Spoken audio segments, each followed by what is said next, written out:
Kesempatan di malam yang berbahagia ini, insyaallah taala kita akan melanjutkan kajian kitab Kaifatu Yajhul Ibtila bersama guru kita Al Ustad Roni Nurismansyah hafizallahu taala, yang mana pada saat ini kita sudah memasuki di pertemuan yang ke-18.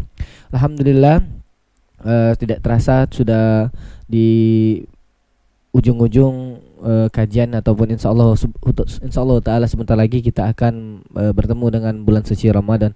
Tapi ikhwatal iman para pendengar dimanapun anda berada, bagi yang ingin bertanya silakan kirimkan pertanyaan anda ataupun melalui pesan singkat dan WhatsApp di nomor interaktif 08227817153837. Tapi untuk mempersingkat waktu, kita coba hubungi Ustadz terlebih dahulu.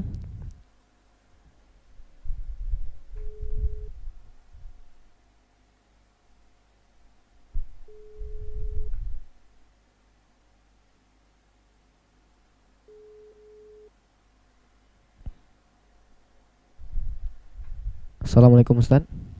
Waalaikumsalam. Gimana kabarnya tuh? Alhamdulillah. Alhamdulillah, Masya Allah. Tapi ikhwatan iman para pendengar dimanapun anda berada, langsung saja untuk mempersingkat waktu kami persilakan kepada Al Ustadz. Falyatafadhal mashkura. Alhamdulillahirrahmanirrahim. Wassalatu wassalamu ala nabiyina Muhammadin wa ala alihi wa ashabihi ajma'in, amma ba'du. Segala puji bagi Allah Subhanahu wa taala yang pada malam hari ini Allah Subhanahu wa taala masih memberikan kita kesempatan untuk meniti jalan menuju surga Allah Subhanahu wa taala, karena kata Nabi sallallahu alaihi wasallam, "Man salaka tariqan yaltamisu fihi ilman, sahalallahu lahu bihi tariqan ilal jannah." Orang siapa yang menempuh jalan untuk menuntut ilmu agama, maka Allah Subhanahu wa taala memudahkan jalannya menuju surga. Dan kita live streaming ya, atau kajian melalui media sosial ini insyaallah pahalanya sama seperti menghadiri pengajian, karena kita berhalangan menghadiri pengajian bukan karena kehendak kita, tapi karena ada udzur. Dan kaedahnya seseorang akan mendapatkan pahala atas amal perbuatan kebaikan yang dia rutinkan jika dia tinggalkan karena udzur. Orang yang biasa sholat jamaah di masjid, kemudian dia sakit sehingga sholat di rumah, dia dapat pahala sholat jamaah. Orang yang terbiasa, wanita yang terbiasa membaca, menjaga sholat, kemudian suatu ketika dia sakit, ya, sehingga harus menjamak sholat misalnya, maka dia tetap mendapatkan pahala sholat pada waktunya. Begitu juga pengajian kita pada masa wabah seperti ini, maka insya Allah kita mendapatkan pahala seperti kita menghadiri pengajian secara offline, secara langsung. Kita lanjutkan kajian kita membahas kitab Kaifatu Yajhul Ibtila, bagaimana engkau menghadapi musibah, ujian dan cobaan, membahas 43 kaidah dalam menghadapi musibah yang dikarang oleh Syekh Amir Muhammad Amir Al-Hilali. Dan sekarang kita tiba di kaidah yang ke-34, artinya sisa 10 kaidah lagi. Semoga Allah Subhanahu wa taala mudahkan kita untuk menyelesaikan kajian kita sebelum datang bulan Ramadan. Kaidah yang ke-34 kata pengarang di sini adalah kita harus merasa takut kepada Allah Subhanahu wa taala dan tidak merasa takut kepada makhluk Allah Subhanahu wa taala. Karena kita pahami bersama, makhluk itu lemah, tidak berharta, tidak punya kuasa, tidak bisa mendatangkan manfaat maupun mudarat. Sehingga di antara kewajiban kita ketika musibah datang kepada kita, kita menanamkan rasa takut kepada Allah Subhanahu wa taala. Nah, di antara hikmah bencana, malapetaka, musibah yang datang dalam kehidupan kita adalah agar kita kembali kepada Allah Subhanahu wa taala dengan penuh rasa takut, rasa harap dan rasa cinta. Dalam sebuah hadis Nabi sallallahu alaihi wasallam bersabda, "Inna min dha'fil yaqin an turdiyan nasa bi sukhtillah."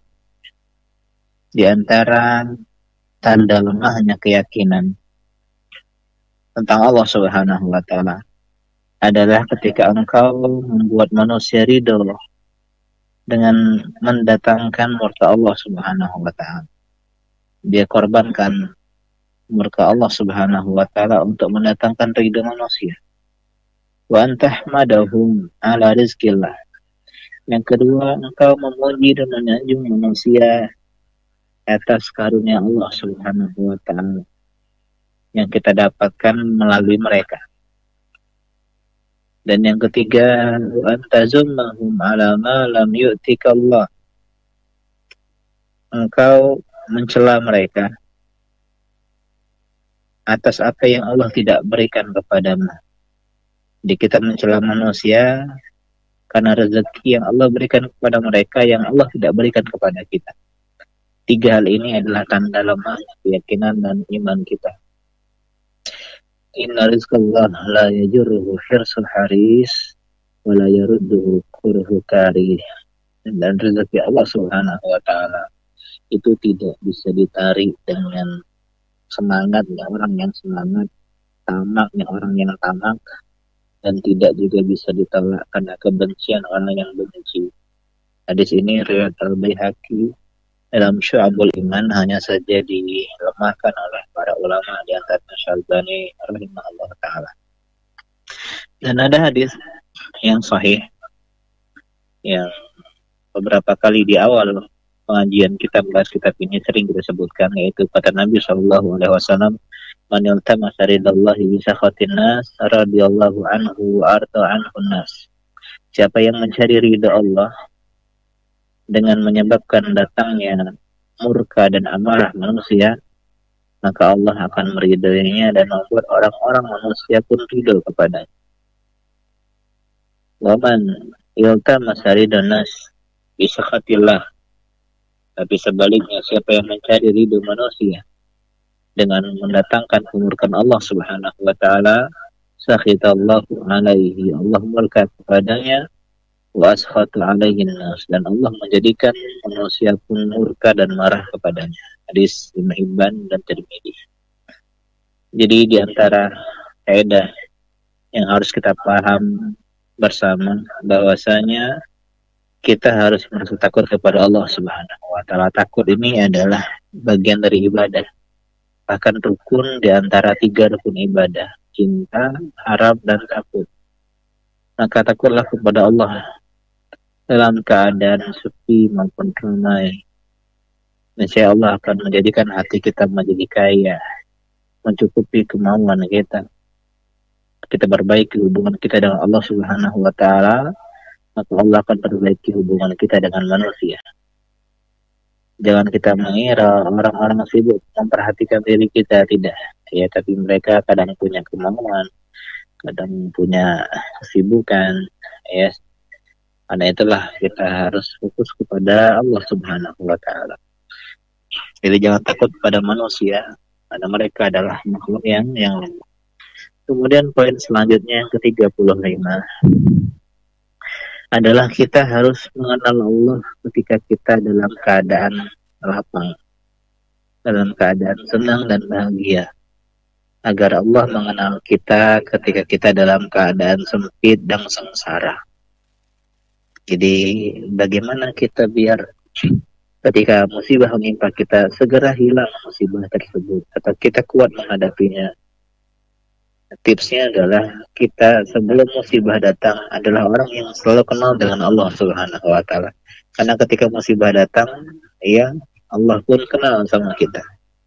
Sebaliknya, ketika musibah menimpa kita, doa kita enggak kunjung dikabulkan karena mungkin sebelum musibah datang kita lupa sama Allah. Ini tips preventif yang sangat indah, yaitu sebelum musibah datang, jadilah pribadi yang mengenal Allah Subhanahu wa taala di saat lapang, maka Allah akan ingat kita di saat sempit. Rasulullah SAW bersabda dalam hadis riwayat Ahmad dalam musnadnya, ta'arraf 'ala Allahi fi rakha ya'rifka fi syiddah. Kenalilah Allah Subhanahu wa taala di saat senang, di saat lapang, maka ya'rifka fi syiddah, Allah akan mengenalmu di saat sempit dan susah. Dan maksud mengenal Allah Subhanahu wa taala itu ada dua macam. Mengenal Allah secara umum, yang kedua mengenal Allah secara khusus. Mengenal Allah secara umum maksudnya mengakui keberadaan Allah Subhanahu wa taala. Mengimani Allah itu ada, membenarkan Allah itu ada. Dan ini ada bagi semua orang yang beriman. Mengenal secara khusus itu artinya adalah kita fokus mengingat Allah Subhanahu wa taala. Hati kita totalitas mengingat Allah, berzikir kepada Allah, melibatkan Allah dalam segala urusan kita. Ya sebagaimana dikatakan ya oleh orang-orang miskin dari penduduk dunia adalah ya orang yang meninggalkan dunia tanpa merasakan sesuatu yang paling lezat di dunia, sesuatu yang paling indah di dunia, paling manis di dunia. Ditanya apa itu? Itu kenikmatan mengenal Allah Subhanahu wa taala. Dalam Jami' Ulumul Hikam karya Ibnu Rajab Al-Hanbali. Jadi mengenal Allah itu ada dua. Yang pertama secara umum mengimani keberadaan Allah Subhanahu wa taala. Yang kedua mengenal secara khusus. Inilah yang dimaksud dalam hadis yang kita sebutkan tadi. Maksudnya mengenal Allah, selalu ingat dengan Allah, berzikir kepada Allah. Ya, hati tenang dan tentram untuk selalu mengingat Allah Subhanahu wa taala. Kemudian balasannya adalah Allah mengingat kita. Allah mengenal kita. Dan Allah mengenal kita itu pun terbagi menjadi dua. Ada yang umum dan ada yang khusus. Maksud umum itu ada dua. Allah mengenal kita secara umum. Yang pertama, ilmu Allah. Allah mengetahui kita. Allah mengilmui kita. Yang kedua, penglihatan Allah. Maksudnya Allah melihat kita, Allah mengawasi kita. Jadi ketika kita mengenal Allah Subhanahu wa taala, ya ini umum ya. Allah mengetahui kita dan Allah melihat kita. Dalam surat Qaf ayat ke-16, "Walaqad khalaqnal insana wa na'lamu ma tuwaswisu bihi nafsuh." Dan sungguh kami menciptakan manusia dan kami mengetahui ya, ilmu Allah apa yang dibisikkan oleh hatinya. Dan dalam surat An-Najm ayat ke-32 Allah mengatakan huwa a'lamu bikum id ansya'akum minal ard wa id antum ajinnatun fi butuni ummahatikum. Allah lebih mengetahui tentang kalian ketika Allah menjadikan kalian, menciptakan kalian dari tanah, dan bahkan ketika kalian masih berada di dalam perut ibu kalian. Ini mengenal secara umum. Adapun maksud Allah mengenal kita secara khusus, dan ini yang dimaksud dalam hadis, yaitu Allah Subhanahu wa taala mengenal kita dengan kecintaannya, dengan kedekatan kita kepadanya. Maksudnya Allah mengabulkan doa kita, pinta kita, permohonan kita. Allah menjaga kita, melindungi kita, menyelamatkan kita dari berbagai musibah, kesulitan. Ini maksud adalah Allah mengenal kita. Dan inilah yang dimaksud dalam sebuah hadis. Dalam sebuah hadis riwayat Bukhari, kata Nabi SAW dalam hadis qudsi, Allah mengatakan, "Wa ma yazalu 'abdi yataqarrabu ilayya bin nawafil hatta uhibbahu." Hambaku senantiasa mendekatkan diri kepadaku dengan ibadah-ibadah sunnah sampai akhirnya aku mencintainya. Ini diantara keutamaan ibadah sunnah, puasa sunnah, salat sunnah, sedekah sunnah. Dan kalau Allah sudah cinta kita, Allah mengatakan, "Fa idza ahbabtuhu kuntu sam'ahu alladhi yasma'u bih." Kalau aku sudah mencintainya, aku akan menjadi pendengaran yang dia mendengar dengannya. Maksudnya menolong pendengarannya agar mendengarkan hal-hal yang Allah ridai. Wa basarahu alladhi yubsiru bih. Dan aku menjadi penglihatannya yang dia dengannya melihat. Maksudnya pandangan kita akan dijaga oleh Allah agar kita melihat hal-hal yang Allah ridai. wa yadahu allati yabtishu biha wa rijlahu allati yamshi biha, dan menjadi tangannya yang dengannya dia menyentuh dan memegang, dan menjadi kakinya yang dengannya dia melangkah berjalan. Wa in sa'alani la'utiyannahu wa la in ista'adani la'u'idannahu, dan kalau dia sudah meminta kepadaku, aku akan kabulkan, dan kalau dia minta perlindungan kepadaku, aku akan berikan dia perlindungan. Dalam riwayat disebutkan wala in da'ani la'ujibannah, kalau dia berdoa maka pasti aku akan kabulkan. Ad-Dhahhak ibn Qais, seorang ulama, berkata, ingatlah Allah di waktu senang, maka Allah akan mengingat kalian di waktu sempit. Di waktu sulit, Nabi Yunus alaihissalam selalu ingat Allah subhanahu wa ta'ala. Nabi Yunus Zunnun yang kemarin kita kisahkan sebagian kisahnya, sehingga ketika Nabi Yunus terjebak di dalam perut ikan paus, Allah berfirman tentang Nabi Yunus dalam As-Saffat ayat ke-143 dan 144, falaula annahu kana minal musabbihin lalabitha fi batnihi ila yaumi yub'atsun. Seandainya Yunus itu bukan orang yang sering bertasbih, bukan orang yang banyak mengingat Allah Subhanahu wa ta'ala, bukan orang yang sering berzikir kepada Allah Subhanahu wa ta'ala di saat senang, maka bila tinggal diperhatikan sampai hari kebangkitan, sampai hari kiamat. Dan Fir'aun la'natullah alaihi adalah orang yang melampaui batas, lupa ingat Allah, jauh dari zikir kepada Allah. Dan lihatlah ketika tanggal beriman, dia mengatakan beriman. Tapi apa kata Allah Subhanahu wa ta'ala dalam surat Yunus 91, al-an, baru sekarang, apakah sekarang baru percaya, baru beriman, laqad asaita qablu wa kunta minal mufsidin, sedangkan engkau adalah orang yang durhaka sejak dahulu, dan seorang termasuk orang-orang yang berbuat kerusakan. Salman Al-Farisi berkata, seorang sahabat Nabi yang mulia, seseorang kalau dia sering berdoa, ingat Allah di waktu senang, ketika musibah turun, dia berdoa kepada Allah, malaikat akan hilang. Oh, ini suaranya udah dikenal nih, udah keciren suaranya, karena dia sering berdoa, sering berzikir, sampai zikir yang terdengar di langit sana. Akhirnya malaikat pun memberikan bantuan syafaat untuknya. Sebaliknya, kalau orang yang jarang berdoa, jarang berzikir, jarang ingat Allah Subhanahu wa ta'ala, jarang menyebut asma Allah Subhanahu wa ta'ala, ketika musibah turun menimpanya, dia berdoa, malaikat bilang, nih suaranya nggak dikenal nih. Artinya kita ingat Allah ketika datang musibah saja, sehingga malaikat tidak memberikan syafaat untuknya. Seorang laki-laki datang kepada sahabat yang mulia Uwaimir, atau yang dikenal dengan Abu Darda radhiyallahu ta'ala anhu.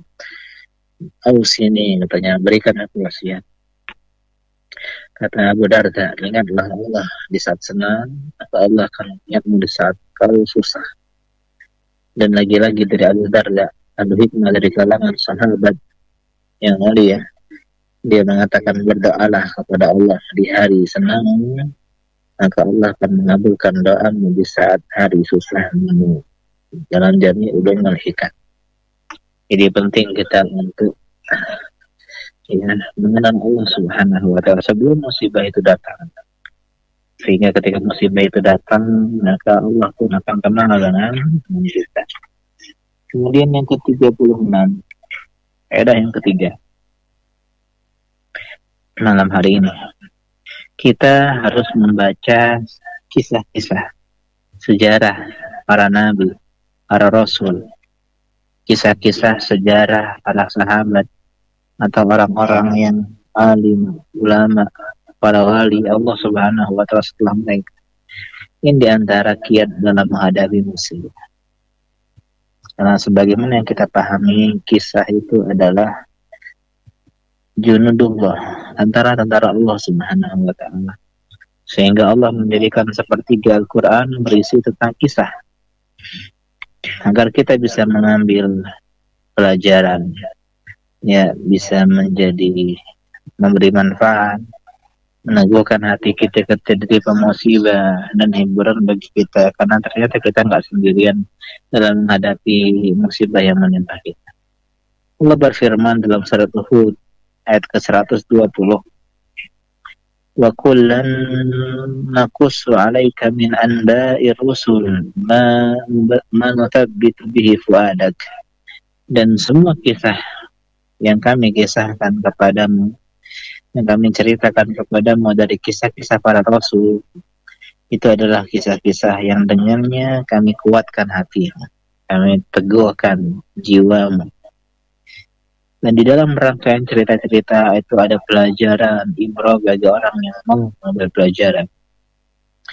Ketika Allah menyebutkan dalam kisah dalam surah Asy-Syu'ara, Allah menutup kisahnya dengan ucapan yang sangat indah, inna fi dzalika laayah, dan pada kisah-kisah itu terdapat tanda kuasa Allah Subhanahu wa taala. Wa ma kana aktsaruhum mu'minin, tapi kebanyakan mereka tidak beriman. Asy-Syu'ara ayat ke-8.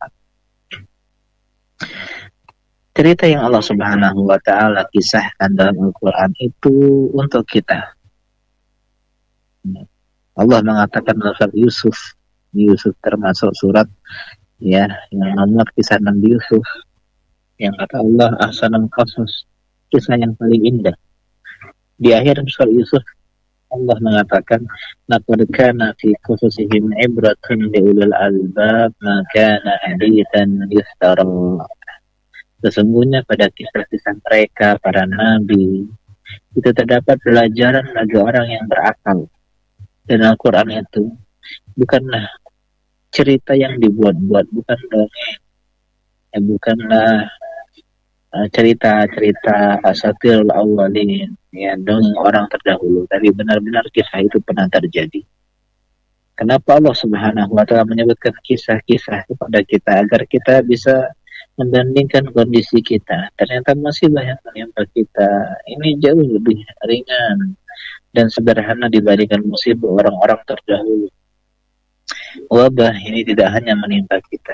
Alhamdulillah, ya, di balik ini kita berada di masa ketika ilmu kedokteran sudah canggih, teknologi sudah hebat. Coba bayangkan beberapa tahun-tahun yang lalu kalau kita baca kisah 7 jutaan orang meninggal, ya, dari meningitis, kemudian ya dulu ada influenza dan seterusnya, wabah-wabah. Ini diantara hal yang harus kita pahami. Kata Allah, faksusil qasas la'allahum yatafakkarun, kisahkan kepada mereka kisah-kisah agar mereka mau berpikir. Al-A'raf 176. Sesungguhnya, ya, kisah-kisah dalam Quran dan hadis Nabi itu dapat menjadikan hati kita kuat, ya, dan hati kita menjadi teguh. Karena itulah ulama salaf mengatakan kisah itu adalah tentara-tentara Allah Subhanahu wa taala. Kita baca, ya, kisah Nabi Nuh, Nabi Hud, Nabi Saleh, Nabi Ibrahim, Nabi Hud, Nabi Musa, Nabi Isa, Nabi kita Muhammad sallallahu alaihi wasallam. Bandingkan bagaimana kehidupan Nabi sallallahu alaihi wasallam di Mekah, di Madinah, para sahabat, ulama-ulama setelah mereka. Ya, kita akan mendapatkan pelajaran yang banyak. Dalam sebuah ucapan syair dikatakan, iqra'it tarikh idfihi al-ibad do'a qauman laysa yadruna al-khabar. Bacalah sejarah karena dalamnya terdapat banyak pelajaran, dan suatu kaum akan hilang binasanya kalau mereka tidak mengetahui sejarah.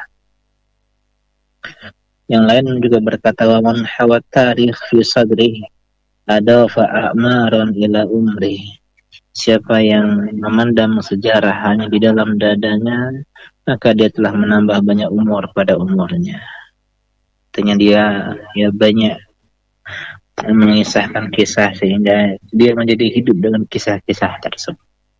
Mungkin ada ini yang bisa kita sampaikan pada pembahasan kita malam hari ini. Semoga bermanfaat. Semoga kita bisa menyelesaikan sebelum Ramadan tiba. Ya, demikian saya kembalikan kepada moderator. Baik Ustaz, jazakallah khairan atas ilmu yang disampaikan pada kesempatan malam hari ini. Bagi pemirsa ataupun pendengar yang ingin bertanya, silakan kirimkan pertanyaan Anda melalui pesan singkat ataupun WhatsApp di nomor interaktif di 082278175837. Kami ulangi, bagi pemirsa ataupun pendengar yang ingin bertanya, silakan kirimkan pertanyaan Anda melalui pesan singkat ataupun WhatsApp di nomor interaktif di 082278175837. Tapi Ustaz, kita masuk ke pertanyaan pertama karena sudah masuk. Assalamualaikum Ustaz. Waalaikumsalam. Boleh tidak sedekah dengan anak yatim piatu yang masih kecil tapi agamanya bukan muslim karena tetangga sebelah rumah Ustaz? Syukran Ustaz. Ya.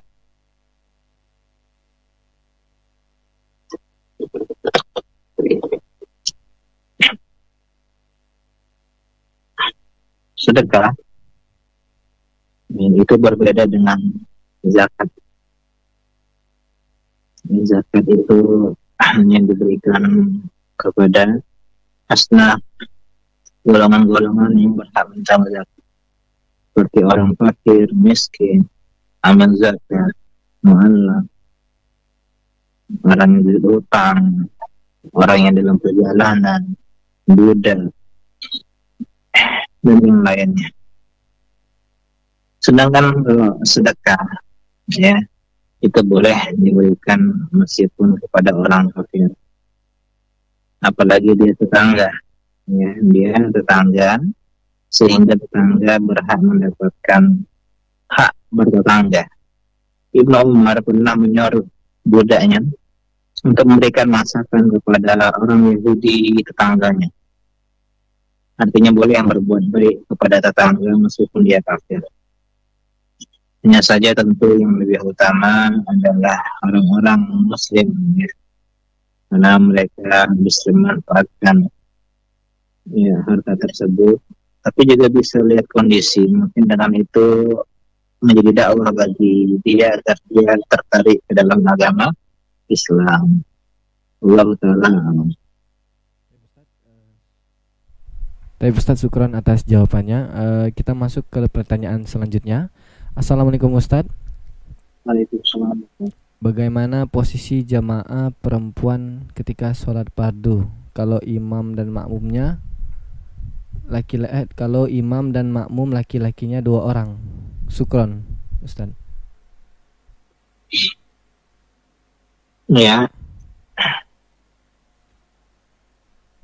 mau 1 orang, 2 orang, atau 3 orang, wanita satunya selalu di belakang laki-laki, yang di belakang makmum, ini makmum laki-laki, meskipun dia sendiri, ya, jadi nggak boleh bersebelahan, ya. Bahkan kalau sama suami 2 orang, 1 laki-laki 1 istri, tetap di belakang, bukan di samping kanan, ya. Allah Ta'ala. Baik Ustaz, jazakallah khairan atas jawabannya. Mungkin ditutup langsung Ustaz karena sudah tidak ada pertanyaan, insyaallah. Ya, alhamdulillah.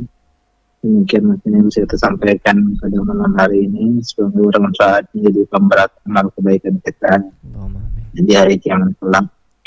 Kita berdoa kepada Allah Subhanahu wa Ta'ala agar Allah segera mengangkat wabah yang menimpa negeri kita kali ini. Amin, Allah. Sehingga kita bisa kembali menjalani aktivitas kita seperti biasa, beribadah dengan lebih sempurna, dan bisa kembali kajian offline, ya. Amin ya rabbal alamin. Subhanakallahumma wa bihamdika asyhadu an la ilaha illa anta astaghfiruka wa atubu ilaik. Wassalamualaikum warahmatullahi wabarakatuh. Waalaikumsalam warahmatullahi wabarakatuh. Jazakallah khairan atas ilmunya yang disampaikan kepada kami dan para pendengar semuanya.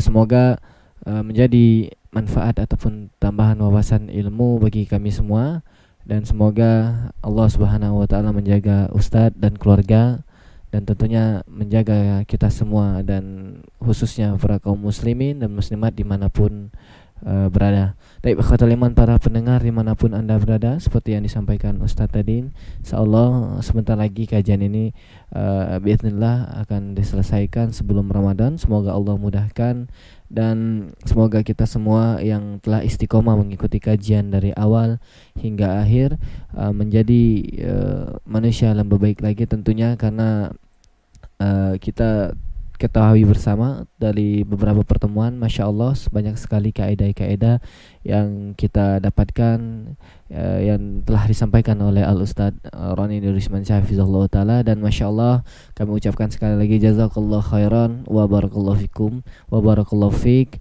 kepada Al-Ustadz yang telah meluangkan waktunya untuk menyampaikan ilmunya di setengah jam di setiap hari, dan memang ada sedikit beberapa hari libur, tapi Masya Allah beliau sudah menyempatkan waktunya untuk kita semua untuk membagikan ilmu yang beliau punya. Masya Allah, barakallahu fiik Ustaz.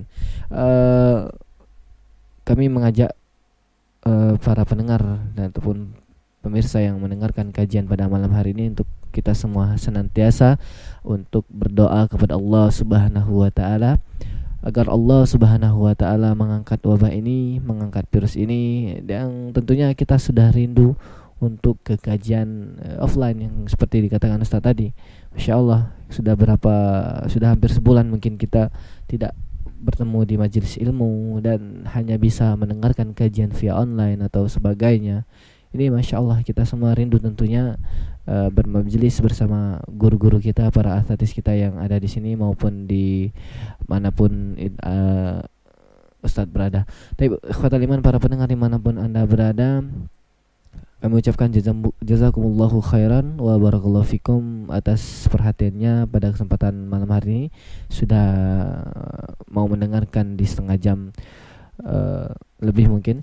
Kami ucapkan jazakumullah khairan, dan kami segenap tim dan kru yang bertugas mengucapkan